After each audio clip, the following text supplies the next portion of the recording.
Hey everyone, Ryan here at eTrailer. Today on our 2014 Tiffin Allegro Motorhome, we're going to be showing you how to install the Roadmaster Exact Center steering stabilizer.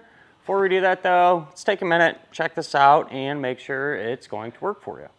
Underneath the motorhome, this is what the Exact Center can look like. And it's a pretty simple concept and design and how it's going to work, which is good, right? It's one end of it is going to connect to your front axle, and the other end is going to connect to your tie rod. And so we're going to have another point of contact. Inside of here, it's gas charged. It's almost like a shock absorber, for lack of a better term. And what's going to happen is this is going to help stabilize your steering, meaning whenever you're going straight down the road, it's going to help you keep going straight. You know, on these motorhomes, the steering is super sloppy, right? A lot of them that I've personally been in, you can be driving down the road and you know, pretty much turn the wheel to each side a little bit and continue to go straight. It's not very responsive. And so this will just really go a long way to help kind of tighten everything up, make it more responsive, more pleasurable to drive and everything like that. With that said though, you know, your steering, it's going to have to be in good working condition to begin with. You know, you can't have a tie rod that's super worn out or other bad steering components that need to be replaced or fixed. You know, you can't just slap this thing on there and expect it to, you know, perform a miracle. So keep that in mind. If you have other issues, you know, that need fixed to begin with, get those sorted before you even think about adding something like this. With this one, it's more of a proactive type steering stabilizer, if you will, and that's because of that gas charge that's in here. So because of that, even when you're going straight, there's always some, I guess you could say, resistance, if you will, if that makes sense. It's going to kind of tighten up your steering, right? It's going to make that wheel feel a little bit tighter, a little bit more sporty, if you will. I know this is a motorhome, but kind of for lack of a better term there. And it's being that it's set up that way, you're way less likely to, let's say, you know, if you hit a bump, the steering wheel is way less likely to kind of get thrown way off and then have to come back, you know, like the other ones do. So it's going to tighten all that stuff up, and it's still going to work similar to the coil design ones. You know, if you go to make a right turn, let's say, and then let off the wheel, that gas charge and everything is going to help bring those wheels back to straight and back to center. So this really goes a long way on, let's say, those really windy days. You know, you got this big old box driving down the road, wind gust hits you, you know, and wants to kind of throw you over one way or the other. This will really help combat that. Even those twisty turns, you know, if you're in the mountains or something, you get a lot more performance out of that. And because of that, it's going to just make for a much more comfortable and confident driving experience. You know, you're not going to be worn out and fatigued nearly as much like you would without something like this. So kind of a no-brainer to run something like this on the coach, especially in conjunction with other different types of enhancements. And that's exactly what our neighbor decided to do today. And a lot of people end up kind of going down that route. You know, they do one enhancement, move on to the next, realize everything works as it should, and the driving experience is that much better. So in our case, on our motorhome today, we've added front sumo springs, which is really going to help with sway and your ride quality, and a Hellwig front sway bar, which again is really going to help eliminate that body roll. We did a Hellwig sway bar on the back, as well as sumos on the back too.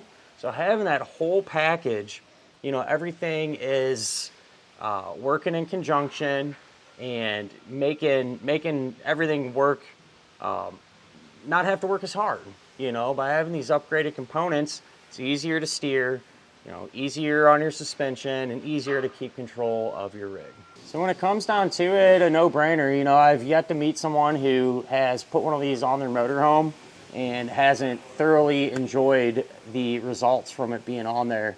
to be honest, it's kind of surprising stuff like this doesn't come on these motorhomes right out of the box, because that's how much of a difference they actually do make.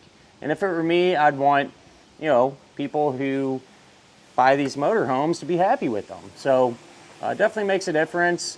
But as far as the installation goes, it's really not too bad. This is probably one of the easier enhancements to do on a motorhome.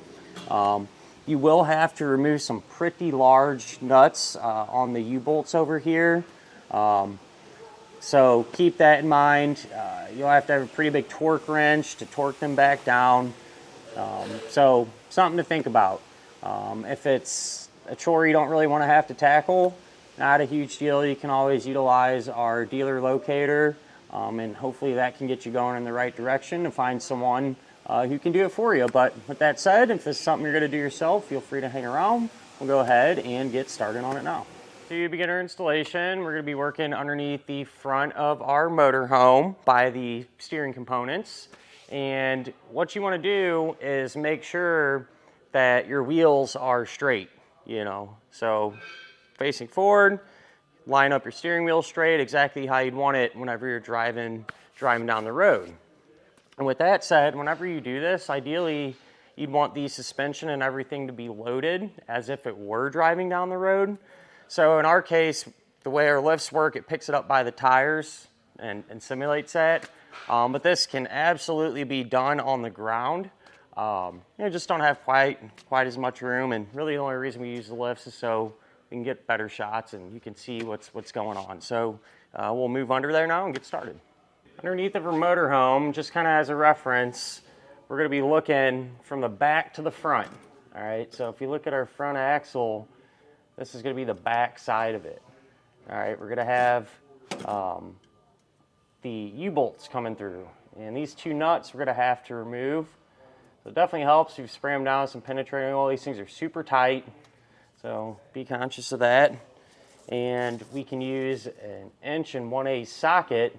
That's the size that's going to fit these. So I just have a big breaker bar. At least we can get them broke free. Then hopefully use our power tool here to take them the rest of the way off. Once you get a turn or two on them and they break free, we'll get them completely removed.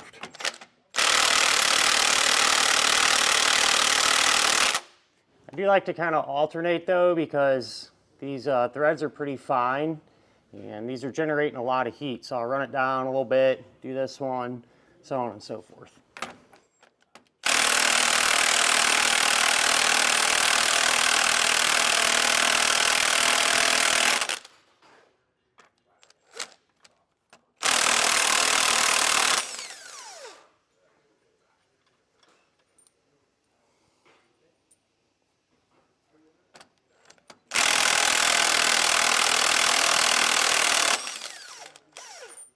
We'll grab this bracket now, and this is going to go over the U-bolt. So this side that is oval shaped, you want that towards the outside or pointing towards the tire.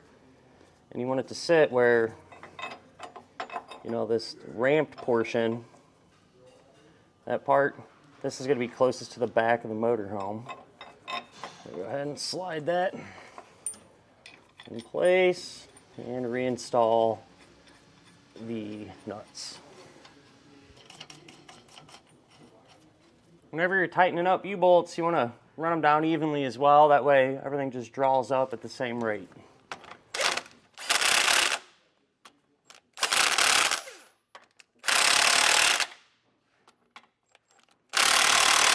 I'm going to make sure and come back with a torque wrench and tighten the U-bolts down to the manufacturer's recommendations.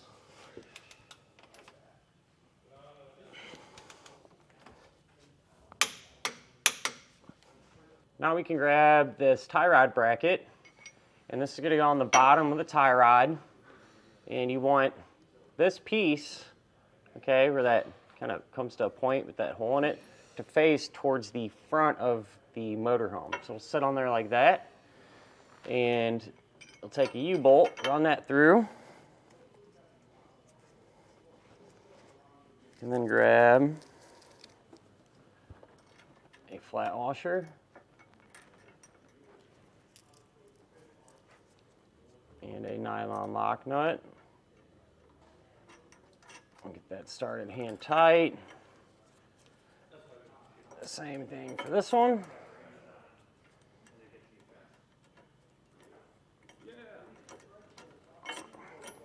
And I'm just going to grab another U-bolt and that same hardware hair.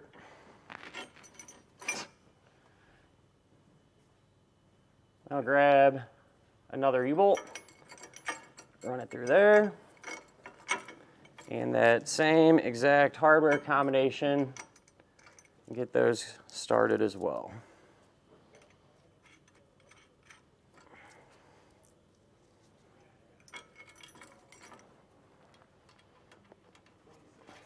So once that is done, let's grab a 9/16 and snug these up a little bit, but I just want to get rid of some of this slop in here, right? I don't want to get them so tight that this won't be able to move. I'll keep it a little loose, that way we can still position it and slide it if we need to. And whenever you tighten U-bolts down, you want to alternate, right? So run this one for a second, this one for a second, so on and so forth to draw everything up evenly.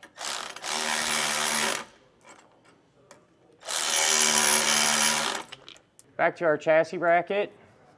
This hole here, you can take one of the bolts, drop that down on through, and then we'll take a flat washer, put that on, put the exact center over that,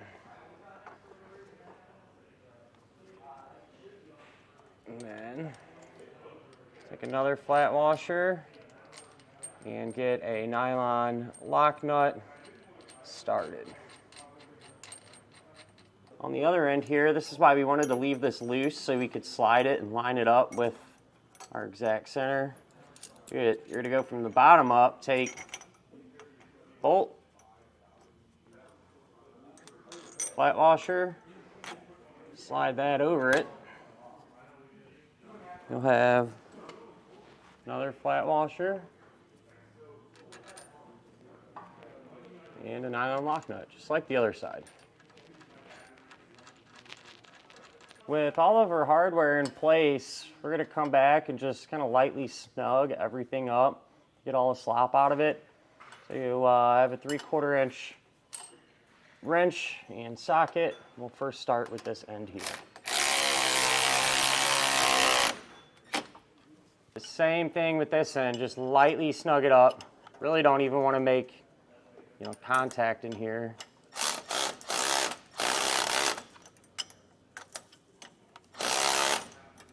Not like that. And we want to, that'll kind of help us locate where this bracket needs to go. And we want to position this to where, this is pointing forward and nice and straight. So happy with that there. With a 9/16 and snug up the U-bolts.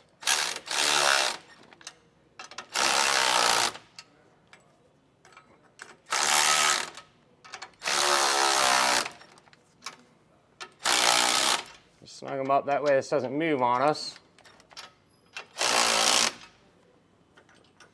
I'll double check everything here. And then, once we're happy with it, we'll move back to that one and snug it up completely here. Come back with a torque wrench and tighten down all the hardware to the amount specified in the instructions. And I'm just going to use the same order tightening sequence that we just did.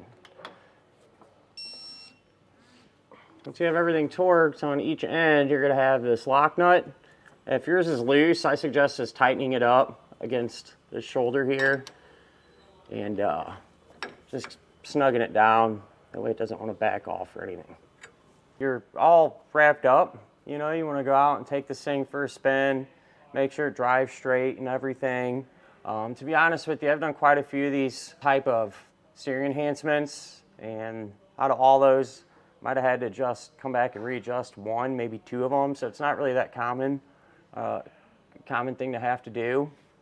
But if need be, what you could do is you'd want to loosen up your U-bolts, and then those jam nuts, you know, you could loosen them up, and this whole center section can turn, and you know, you can make the stabilizer longer or shorter, and that'll change the geometry of it, and then tighten the jam nuts back down, take it for a spin again.